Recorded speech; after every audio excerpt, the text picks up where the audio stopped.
은혜 받을 하나님의 말씀은 열왕기하 19장 14절에서 37절까지의 말씀입니다. 열왕기하 19장 14절에서 끝절까지의 말씀 찾으셨으면 교독합니다. 제가 먼저 있습니다. 히스기야가 사자의 손에서 편지를 받아보고 여호와의 전에 올라가서 그 편지를 여호와 앞에 펴놓고 그 앞에서 기도하여 가라되 그들 위에 계신 이스라엘의 하나님 여호와여 주는 천하 만민의 주께서 전능하시나이다.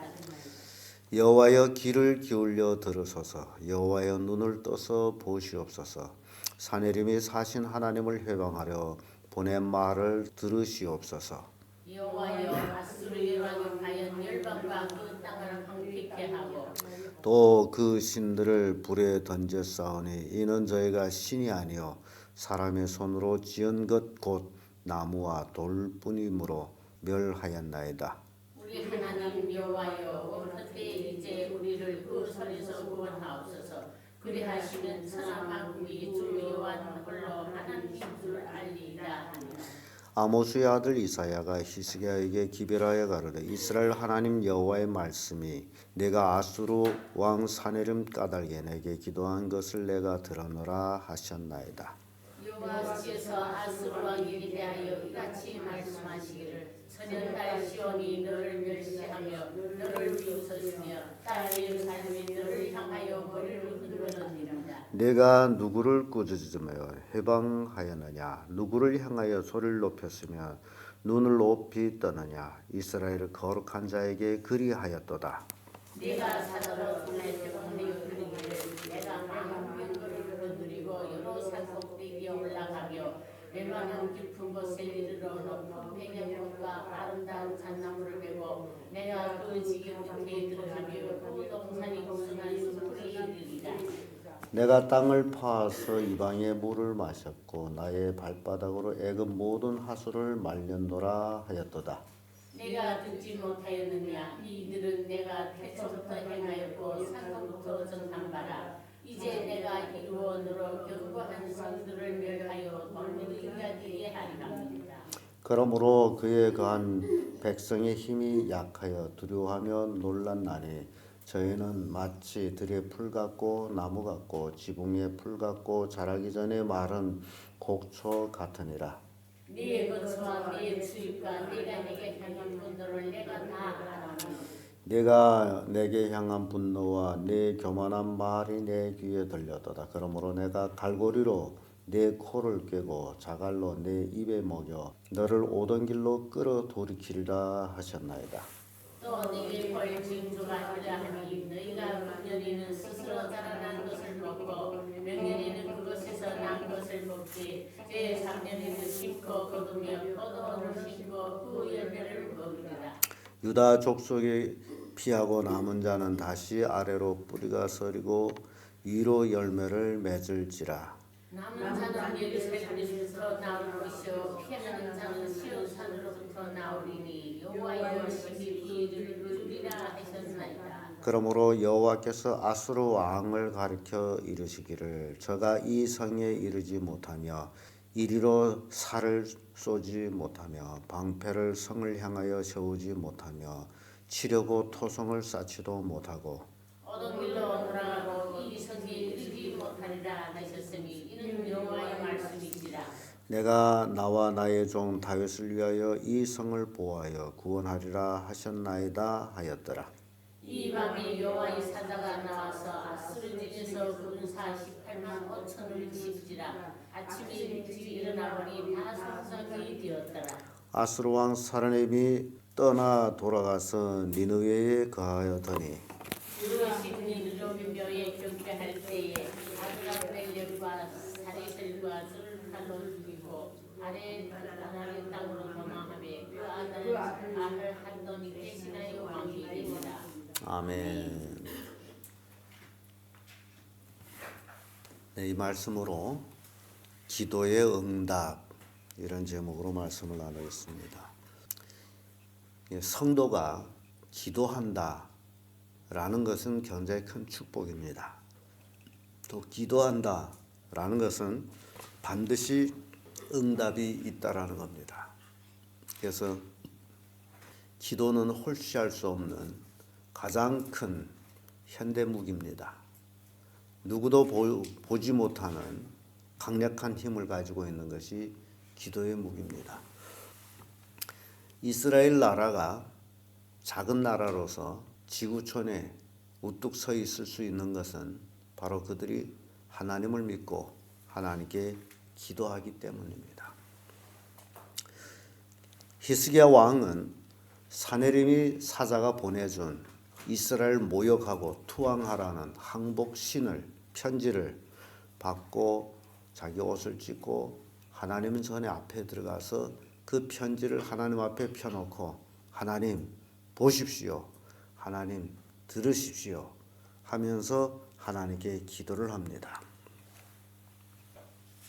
이 하나님 앞에 기도하는 것 얼마나 구체적이고 인간 대 인간 마주 앉아서 이제 말하듯이 히스기야는 하나님께 자기 소원을 아뢰는 모습 봅니다. 이게 기도라는 겁니다. 그래서 이 기도 내용 보게 되면 하나님이 기뻐하고 받아주신 기도가 어떤 기도냐라는 것을 보여주는데요. 기도 내용에 이런 내용이 있습니다. 우리 하나님 여호와여 원컨대 이제 우리를 그 손에서 구원하옵소서. 그리하면 천하 만국이 주 여호와는 홀로 하나님이신 줄을 알리이다. 하나님께서 이스라엘 백성을 구원해야 될 원인, 그걸 얘기하고 있어요. 모세가 하나님께서 이스라엘 백성을 멸하려고 할 때에도 거의 비슷한 기도를 합니다. 하나님께서 이 백성을 멸하면 세상 사람들이 하나님이 이 백성을 가나안 땅으로 인도할 능력이 없어서 죽였다 하립니다. 그러니 이제 용서하소서. 그래서 기도의 핵심은 하나님의 이름입니다. 나의 이름이 아니에요. 내가 잘되게 하는 게 아니에요. 이 사건을 통해서 하나님이 하나님이 되게 하는 것이 바로 기도의 내용입니다. 히스기야가 바로 그 기도를 한 거예요. 천하 만국이 주 여호와는 홀로 하나님이신 줄을 알리라 라는 기도를 해요. 이게 하나님께 합당한 기도입니다. 근데 오늘날 많은 사람들은 자기 욕심을 채우는 기도를 합니다. 이거 해주세요, 이루어 주세요, 거기 하나님의 그걸 해줬대서 하나님의 이름이 어떤 관계가 있느냐? 아무 관계가 없습니다. 그런 기도는 헛기도라는 거예요. 하나님의 이름이 영광받기 위한 기도, 그런 기도는 속히 기도의 응답이 이루어진다라는 겁니다. 하나님의 이름이 거룩히 여김을 받는, 그래서 우리 주님 가르쳐 주신 기도도 주의 이름이 거룩히 여김을 받기를 원하는 그런 내용이 들어가 있습니다. 히스기야가 기도하는 내용 중에 18절에는 이런 말씀이 있죠. 아수르 열왕이 주변의 신들을 파했습니다. 맞습니다. 그러나 그들은 사람의 손으로 만든 우상들입니다. 나무와 돌뿐입니다. 그러므로 그들은 그를 멸할 수 있었습니다라는 얘기하죠. 그러니까 아수르 왕이 교만한 것은 어린애와 같은 거, 나무와 돌을, 나무 장제 놓은 것을 무너뜨리고 돌무더기를 무너뜨리고 봐라! 내가 얼마나 힘이 있느냐! 이렇게 한 어린애와 같은 그런 모습이라는 것을 히스기야 왕의 기도 속에서 우리는 볼 수 있습니다. 왜냐하면 그들은 나무요 돌무더기 뿌립니다. 신이 아니었습니다. 그러므로 회파할 수 있습니다. 우리 하나님 여호와여 원컨대 이제 우리를 그 손에서 구원하옵소서. 나무와 돌무더기들은 얼마든지 아수르 왕이 무너뜨릴 수 있지만은 이제 우리를 구원하소서. 그리하면 천하 사람들이 이스라엘은 나무와 돌무더기를 섬기는 나라가 아니구나. 이스라엘은 참 하나님이 있는 참 하나님을 섬기는 나라이구나. 그걸 천하 만국이 안다. 그 얘기입니다. 이게 히스기야의 기도예요. 이렇게 하나님 앞에 아주 진실되게 사람과 사람이 대화하듯이 하나님 앞에 편지를 내놓고 기도한 히스기야의 기도는 곧 응답이 됩니다. 그래서 선지자 이사야를 통해서 기도의 응답이 전갈이 옵니다. 하나님께서 이사야를 통해서 아수르의 그 교만을 책망합니다. 그리고 하나님이 아수르를 치십니다.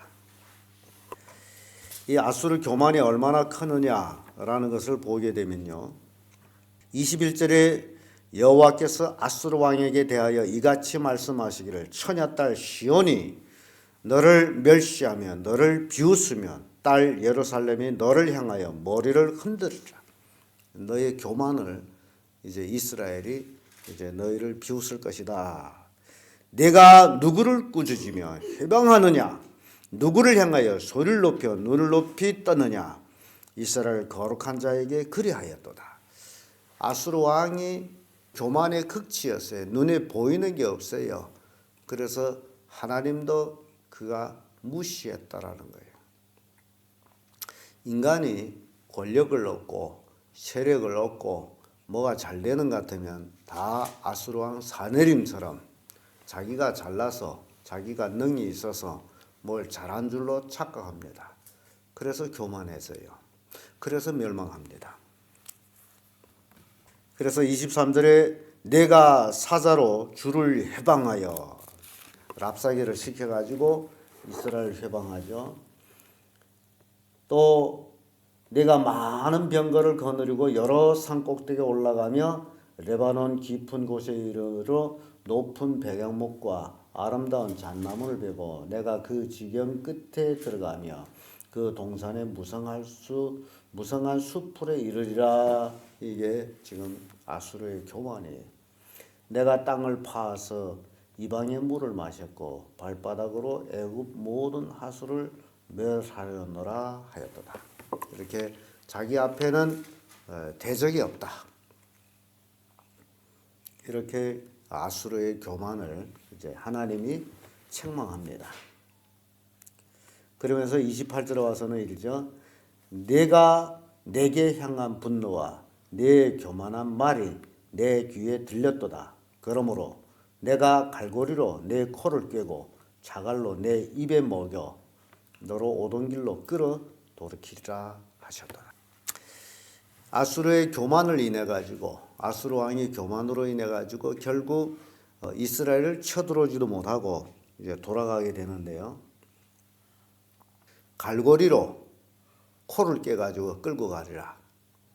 아수르를 갈고리로 코를 끄어서 자갈 매겨 가지고 그렇게 네가 오던 곳으로 돌아가게 하리라. 무서운 말씀입니다.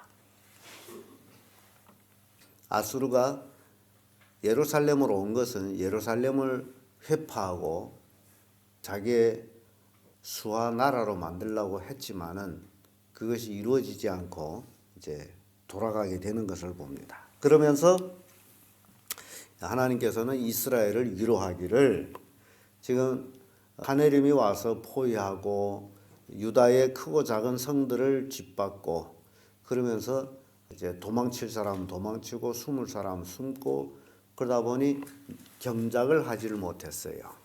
먹을 것이 없어요. 그래서 하나님께서 그들을 위로하기를 금년에는 스스로 난 것을 먹고 금년에 농사철을 다 놓쳤으므로 어떻게 먹고 사느냐 하는 게 인간은 먹고 사는 것이 굉장히 중요한 문제죠. 하나님이 우리를 만드시면 우리가 먹고 살아야 될 것을 잘 알고 계십니다.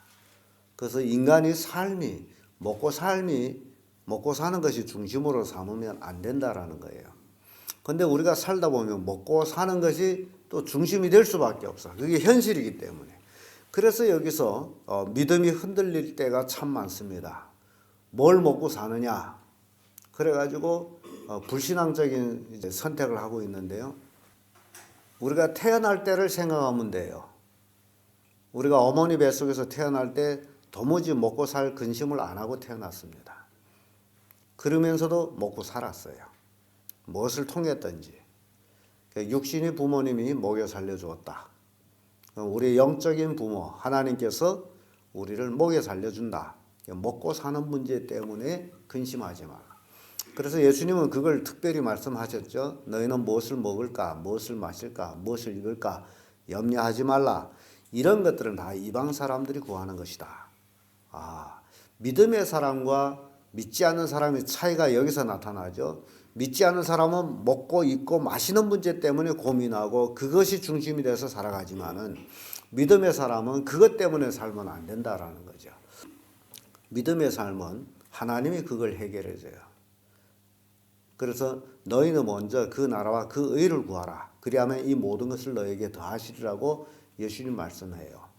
그러니까 히스기야 왕을 놓고 볼 때의 그 말씀이 그대로입니다. 금년에는 스스로 난 걸 먹고 이 사내림이 거의 6개월 동안 포위하고 있었지 않았나 생각합니다. 전쟁함에 들어오면서. 그래서 사내림은 예루살렘을 파괴하기를 원치를 않아서 포위해서 예루살렘이 항복하기를 원해요. 성문이 다 닫혀버리고 그래서 예루살렘은 더 이상 생존 가능성이 없는 마치 사마리아 성이 아랍 군인에 포위돼서 기근에 시달리듯이 예루살렘도 그렇게 되기를 원했어요.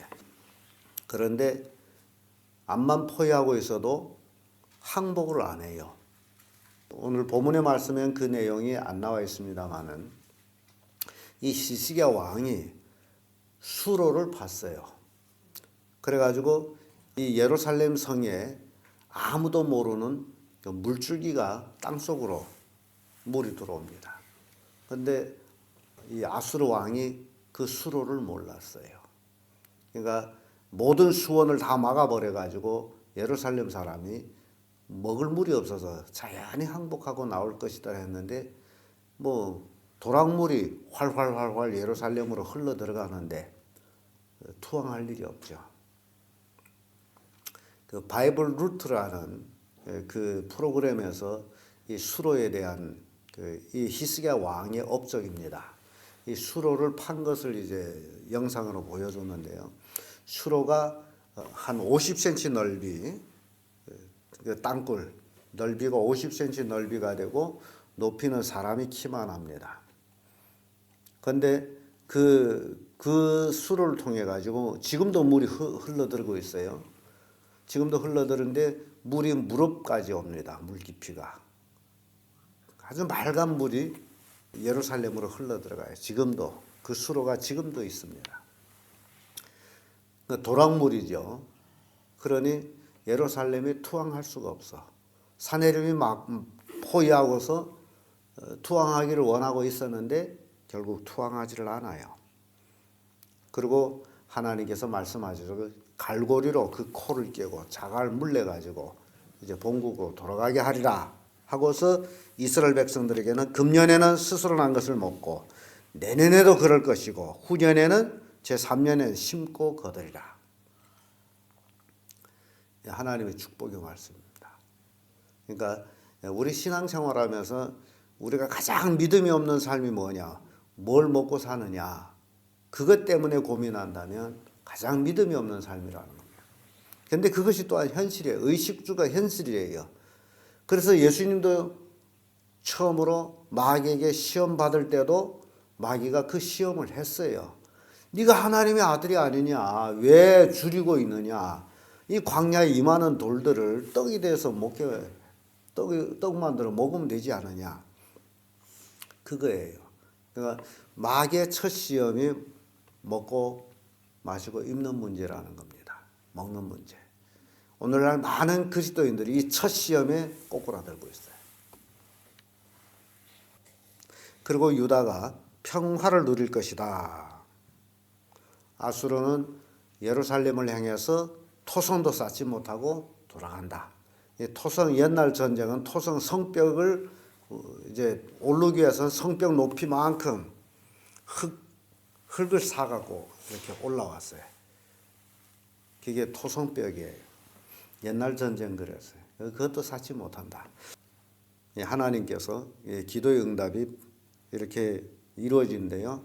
그리고 곧 그날 밤, 그날 밤이라는 게 아수르 왕 사네림이 편지를 보내준 그날 밤을 얘기해요. 그러니까 히스기야 왕이 그 편지를 받고 하나님 앞에 놓고 기도한 그날 밤. 그러니까 기도는 급속히 신속히 이루어진다라는 걸 보여주는데요. 그날 밤에 어떻게 되느냐? 35절에 이 밤에 여호와의 사자가 나와서 아수르 진에서 군사를 18만 5천을 친지라. 아침에 일찍 일어나 보니 다 송장이 되었더라. 하룻밤 사이에 하나님이 싸웠어요. 아수르 군대가 얼마 죽었다고요? 18만 5천이 죽었어. 그 전투력을 완전히 상실했다는 얘기입니다. 아수르 왕 사네림이 예루살렘을 치려고 군사를 거느리고 왔는데 그 중에서 가장 쟁쟁한 군사 18만 5천 명이 하룻밤 사이에 송장이 되어버렸어요. 무서운 얘기죠. 그러니까 실은 하나님을 잘 믿고 하나님을 의지하면 대적이 없습니다. 우는 사자 같은 대적이 앞에 있을지는 모르지만은 그러나 그는 울다가 마는 사자가 돼버리고 두려워할 필요가 없다. 철로역전이라는 그 책의 마지막 부분에 그런 내용입니다. 많은 사람들이 지금 천국을 향해 가다가 돌아와요. 천국 가다가 돌아와 안 가요. 이 기독도가 천국을 향해 가는데 많은 사람들이 돌아와요. 왜 돌아오냐 했더니 저 앞에 길목에 엄청난 무서운 사자가 있어서 도무지 이 길을 지나갈 수가 없다. 그래서 사람들은 천국을 가다 돌아와요. 오늘 현 시대와 맞는 것 같아요. 그래서 이 기독도가 죽어봐야 죽겠냐 하고 향해서 갑니다.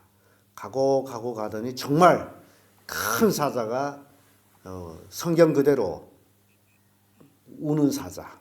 아주 무섭게 울어요. 그래도 무섭지만은 가고 가까이 가봤더니 이게요. 사자는 엄청 큰 사자요. 울부짖고 사람들을 무섭게 하는데 결박된 사자예요. 묶여 있어. 아무리 사자가 드세다 할지라도 묶여 있으면 그 사자 노릇을 합니까? 묶여 있어. 묶인 자리에서 울부짖는 거예요. 그러니까 아무리 드세다 할지라도 결박되어 있다면 힘을 쓸 수가 없다.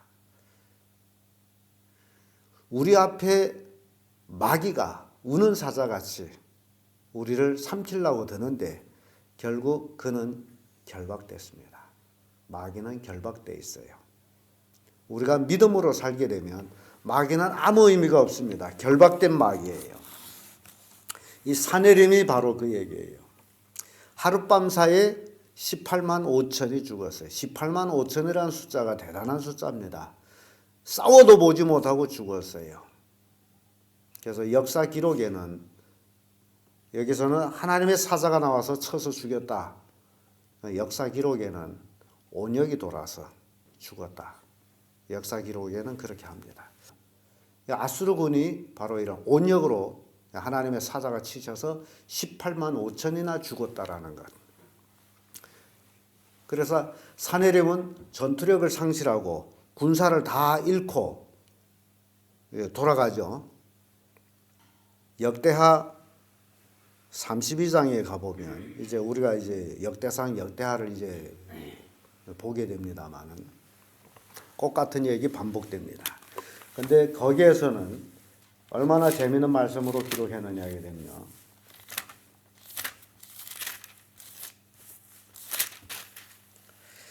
역대하 32장 21절에 이런 말씀이 있어요.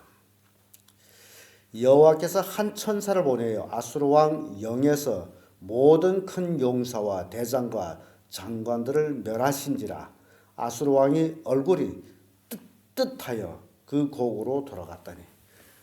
아주 교만해가지고 왔던 아수르 왕이 얼굴이 확 뜨겁 정도로 부끄럽게 뜨뜻하여 돌아갔다는. 부끄럽게 돌아갔다.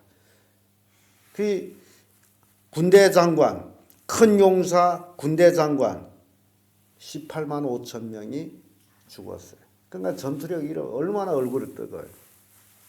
그래서 돌아갔어요. 여기 우리가 읽은 말씀에도 사네림이 떠나 돌아가서 니느웨에 가더니 그 신 니스로 묘에 경배할 때 아드람멜렉과 사레셀이 저를 칼로 쳐 죽이고 아라랏 땅으로 도망하며 그 아들 엘살 하돈이 대신하여 왕이 되니라.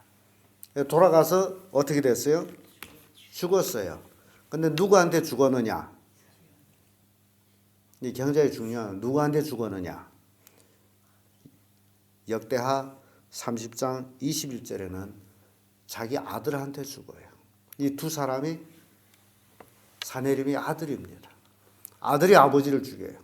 그리고 도망친 거예요. 이게 뭘 얘기하느냐? 사네림이 모든 영의 아버지이신 하나님을 대적한 그 결과로 결국 그 아들들이 사네림을 대적해서 죽여버렸다. 그 사람은 심은 대로 얻는다라는 것이 바로 여기서 우리에게 교훈을 줍니다. 하나님을 모욕한 결과 결국 아버지를 모욕한 사네림이 결국 그 아들이 그 아버지를 모욕해서 죽였다라는 이런 결과를 낳게 됐습니다. 하나님을 전적으로 의지하던 히스기야 왕은 기도의 응답으로 사네립의 얼굴을 뜨겁게 하여 본국으로 돌아가게 했고 본국에서 자기 친아들한테 살해를 당하고